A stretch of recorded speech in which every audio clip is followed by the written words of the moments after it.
அன்பர்களே, பஞ்சபக்ஷி விளக்க உரை சரியாக புரிவதில்லை. ஏன் என்றால் இது ஜாதகத்தில் தசா புக்தி அந்தரம் எப்படி கணிப்போமோ அதே முறையில் கணிக்க வேண்டும். சற்றே கடினமானது தான், சுலபம் என்று சொல்ல முடியாது, மிகவும் குழப்பமானதும் கூட. மிகுந்த கவனத்துடன் செயல்பட்டாலன்றி இதனை சரிவர கணிக்க முடியாது. இங்கு மீண்டும் இந்த அந்தர கணக்கில் எப்படி பட்சியை கண்டறிவது என்பதற்கு ஒரு உதாரணம் மூலம் உங்களுக்கு மீண்டும் இதை பதிவு செய்கிறேன். எனது முந்தைய கடந்த பதிவுகளில் அட்டவணை மேலும் விளக்கம் கொடுத்திருக்கிறேன்.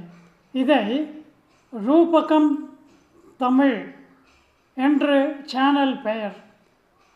அதில் நீங்கள் சர்ச் செய்து மீண்டும் ஒரு முறை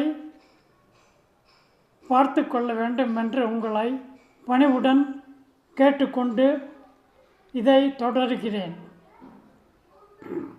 இப்பொழுது ஒரு உதாரண ஜாதகம். ஒருவர் 19/10/1973 ஆண்டு வெள்ளிக்கிழமை தேய்பிறை இரவு 10:06 பிறப்பு நேரம். இது இரவு நேரம் ஆகையால் சூரியன் மறையும் நேரம் முதல் ஜாமத்தை கணக்கிட வேண்டும். அப்படி பார்க்கும்பொழுது அன்றைய தினம் சூரிய உதயம் பஞ்சாங்கத்தில் கொடுக்கப்பட்டிருக்கும். இதை பார்த்து தெரிந்து கொள்ளலாம். சூரிய அஸ்தமனம், சூரிய உதயம், இது ரெண்டும். இப்பொழுது இங்கு நமக்கு வேண்டியது சூரிய அஸ்தமனம் ஏனென்றால் பிறப்பு இரவு ஆகையால் சூரிய அஸ்தமனம் 5:48 என்று வருகிறது. சரி, வெள்ளிக்கிழமை அதிகார பட்சி எது என்றால் மயில் ஆகும். ஆகவே மயில் ஊன்வதற்கான அந்தர நாழிகை 30 நாழிகை, 30 நிமிடங்கள், மன்னிக்கவும் 30 நிமிடங்கள், நாழிகை கணக்கல்ல. அடுத்து கோழி துயில், அடுத்ததாக வரிசை கிரமம். இதை நீங்கள் அட்டவணையில் பார்க்க வேண்டும். தேய்பிறை இரவு என்று இருக்கும் அட்டவணையை பார்க்க வேண்டும். கோழி துயில் கொள்ளும் நேரம் 18 நிமிடங்கள். அடுத்ததாக வல்லூறு நடை செய்யும் காலம் 36 நிமிடங்கள். அதற்கடுத்து ஆந்தை சாவு 12 நிமிடங்கள். அடுத்தது காகம் அரசு புரியும், இது 48 நிமிடங்கள். ஆக மொத்தம் 2:24 ஒரு ஜாமம் கணக்கு முடிந்து விட்டது அல்லவா? இப்பொழுது அடுத்த ஜாமத்தில் எப்படி ஆரம்பிக்கும் என்றால் மயில், மீண்டும் மயில் ஊன். இது காலம் மாறுபடும். 30 நிமிடங்கள் மயில் ஊன். கோழி துயில் கொள்வது 18 நிமிடங்கள். அடுத்தது வல்லூறு நடை 36 நிமிடங்கள். அதற்கடுத்து ஆந்தை சாவு 12 நிமிடங்கள். இப்பொழுது இதை எல்லாம் கூட்டினால் 9:48 வரை காலம் வந்துவிட்டது. இவரது ஜனனம் 10 மணி 6 நிமிடம் என்று கணக்கு. அடுத்த அந்தரமான காகம் அரசு என்பது 48 நிமிடங்கள் வரும். இதை கூட்டினால் 10 மணி 36 நிமிடங்கள் வரும். ஆகவே இவரது ஜனனம் 9 மணி 48 முதல் 10 மணி 36க்குள் காகம் அரசு புரியும் தருணம் இவரது ஜனனம் நிகழ்ந்திருக்கிறது என்று எடுத்துக்கொள்ள வேண்டும். ஆக இவரது பக்ஷி காகம் என்றுதான் கொள்ள வேண்டும்.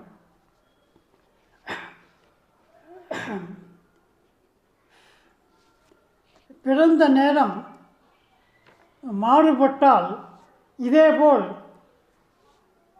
அட்டவணையில் சொன்னபடி அந்தர நிமிடங்களை தொழில் வரிசைப்படி கூட்டிக் கொண்டே வர வேண்டும். பிறந்த நேரத்திற்கு சரியான தொழில்முறை பக்ஷி வந்தவுடன் அதோடு நிறுத்தி கொண்டு அதுதான் அவரது பக்ஷி என்பதை கண்டறியலாம். அன்பர்களே, இது கடினமான ஒரு காரியமாக இருந்தாலும் கவனமாக முயற்சி செய்தால் நிச்சயம் நாம் இதை கண்டறிய முடியும். அன்பர்களே, இதுவே முழுமையான விளக்கம். அந்தர நேரம் வளர்பிறை, பகல் இரவு தொழில் நேரம், தேய்பிறை பகல் இரவு தொழில் நேரம்.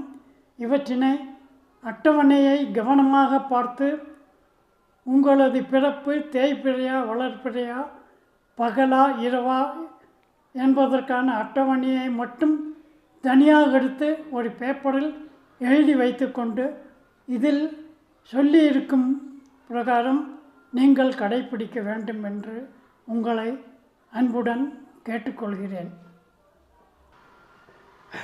அன்பர்களே, மீண்டும் சொல்கிறேன், நீங்கள் ஜாமத்தினை ஆரம்பத்திலிருந்து கணக்கிடும்போது 2 மணி 24 நிமிடம் என்று ஒவ்வொரு ஜாமத்திற்கும் கூட்டிக் கொண்டே போனால் சில சமயம் பிறப்பானது அதிகாலை 3 மணி 50 நிமிடம் என்று வந்துவிட்டால் இது 5ஆம் ஜாமத்திற்கு போய்விடும்.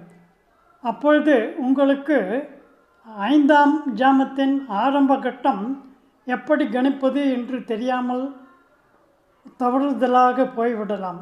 எந்த பக்ஷியில் ஆரம்பிக்க வேண்டும் என்பது தெரியாதல்லவா?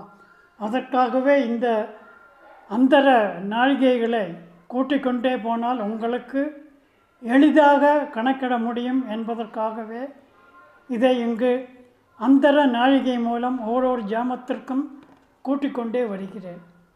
இதை சிலர் 2 மணி 24 நாழிகை வீதம் 4 ஜாமங்களை கூட்டிவிடலாமே ஒரேடியாக என்பார்கள். ஆனால் பிரச்சனை இதுதான். ஆகவே இந்த அந்தர நாழிகையை கணக்கில் கொண்டு செயல்பட வேண்டும் என்று மீண்டும் உங்களை கேட்டுக்கொண்டு மீண்டும் ஒரு பதிவில் சந்திப்போம். நன்றி, வணக்கம், நல்வாழ்த்துக்கள்.